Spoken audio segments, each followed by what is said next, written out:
Summary of Procrastinate on Purpose by Rory Vaden. Chapter 5. Permission of Incomplete. How often do you put things off until the last minute? We find ourselves procrastinating when we don't care to get certain tasks done. However, according to Vaden, this isn't always a bad thing. In fact, when we can't delegate, automate, or eliminate, it's time to procrastinate, but not in the way that you're thinking. When it comes to fishermen, for example, when might you find them fishing on the lake?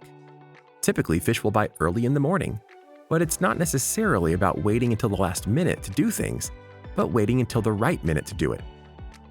Vaden says a multiplier knows that it's not just about what to do or how much to do it, it's also about when.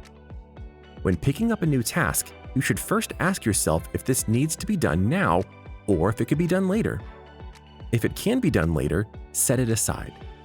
In fact, Vaden suggests that there is such a thing as getting stuff done too early. Sometimes the act of waiting to do something at the right time prevents you from wasting time redoing work that you have already done.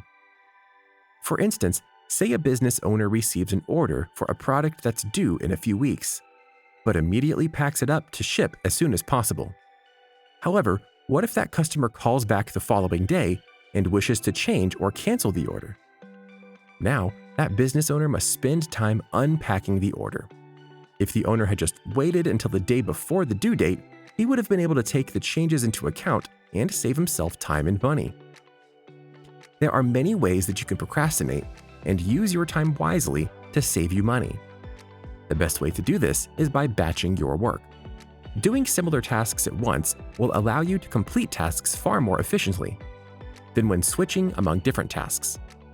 Some ways you can batch work is through setting time aside each day to do the following tasks: emails, phone calls, paperwork, shopping, and paying bills. For instance, you might worry about not responding to emails right away, but that is simply your own fear and insecurity. Emails can wait. Or if you have many phone calls to make, try to complete them together one after another. And lastly, if you have yet to automate paying your bills, then set aside time to pay all your bills at once. Vaden states, there is no limit to the magnitude and significance of understanding the value of patience, and that timing really does matter.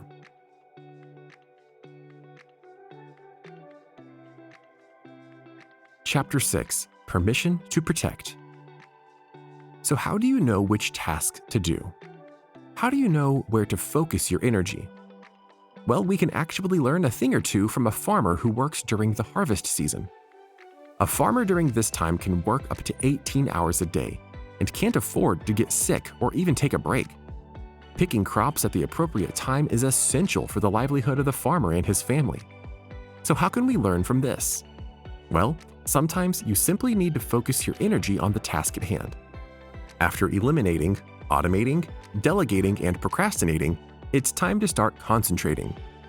How do you determine what's worth your time to concentrate on? In the elimination stage, you asked yourself, is this task something I can live without? In the automation stage, it was, can this task be systemized? At the delegation stage, it was, can this task be performed by someone else? And then at the procrastination stage, you asked, can this wait until later? If your answer to all of those questions is no, then you know it's time to concentrate and prioritize that task. When you decide to concentrate on a task, you have prioritized that task and give it your full attention. Research suggests that while you can make a schedule to divide your time, a schedule is simply not enough. When you decide it's time to concentrate on a task, you must bring both your body and mind to the table. In today's world, it's easy to get distracted by things like social media, text messages, emails, phone calls, anything. Instead, you need to absorb your attention into what you are focusing on.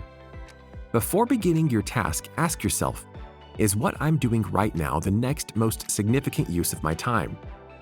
Is it the thing that is making the most out of the available time that you have? Is it the thing that is enabling you at that moment to be your highest self?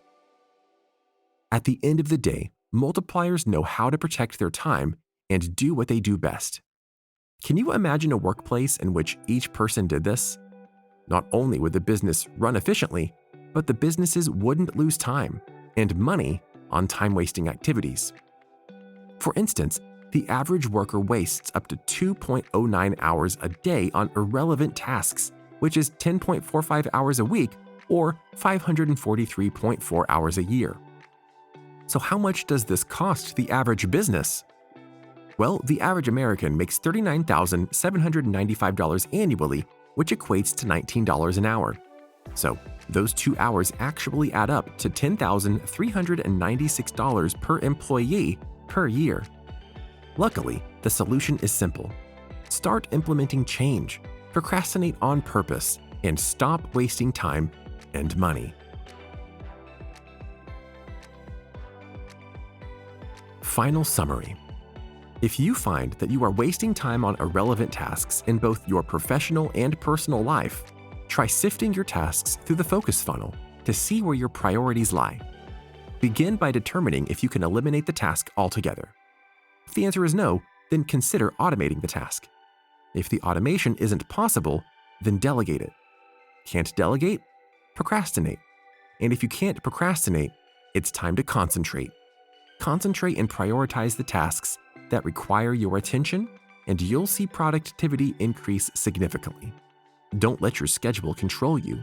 Instead, regain control of your schedule by evaluating your daily tasks and procrastinating on purpose.